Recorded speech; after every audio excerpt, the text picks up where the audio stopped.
Azulfellaon et bienvenue. Cet épisode est le premier d'une série sur les différentes appellations que l'on a pu donner aux habitants de l'Afrique du Nord. Nous aborderons dans ce premier volet le terme berbère. Nous allons essayer d'examiner son origine, qui l'a donné et pourquoi. En vous souhaitant, comme toujours, un excellent visionnage.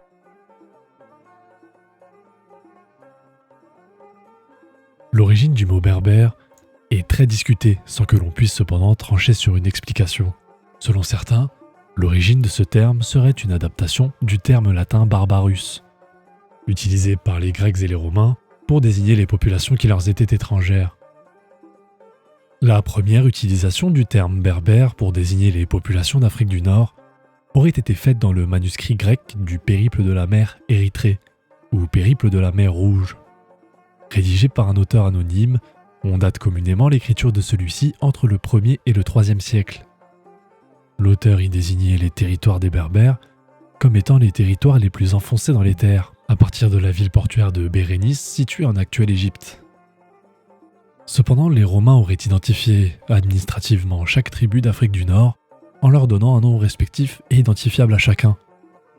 Ils auraient alors eu l'habitude d'utiliser les appellations de Maures, Numides, Gétules et non pas barbares pour les désigner dans leur globalité.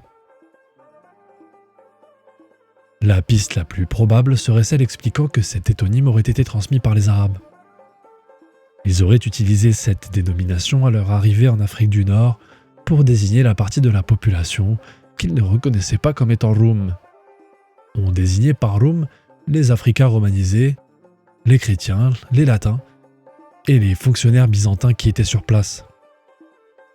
L'origine du mot arabe al-berber a été sujette à plusieurs tentatives d'interprétation. Berber était utilisé dans la poésie arabe pour désigner les mélanges de cris inintelligibles, berberat.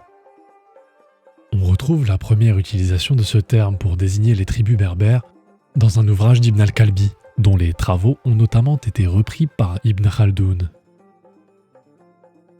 Le qualificatif latin « mori » pour désigner les berbères aurait été seulement utilisé par les Romains chez les érudits et dans les documents officiels.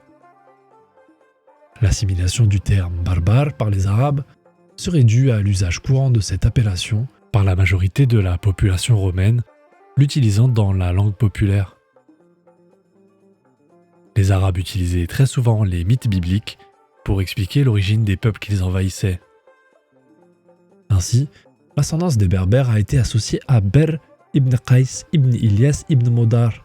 Ber aurait été l'ancêtre de Jalout, plus connu sous le nom de Goliath. Il aurait fui après sa défaite face à David, exilant son peuple, les Berbères, en Afrique du Nord. Une autre explique l'utilisation du terme berbère en la faisant remonter à la grande tribu arabe des Modar, le patriarche cité précédemment. Leur chef aurait eu un fils appelé Ber.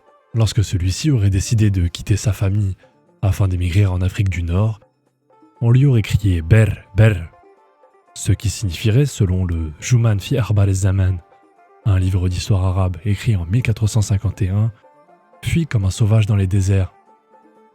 Chez les Touaregs de Tombouctou, les pères de famille utilisent encore cette formule lorsqu'ils chassent leurs enfants en leur demandant plus ou moins d'aller jouer ailleurs. Merci, c'était tout pour cette vidéo. Je vous invite à me laisser en commentaire les sujets que vous voudriez que j'aborde. Je vous invite également à mettre un pouce vers le haut en dessous de la vidéo, à partager sur les réseaux sociaux, à vous abonner à nos réseaux sociaux qui sont présents dans la description, et enfin à vous abonner à la chaîne. Et merci beaucoup pour votre fidélité.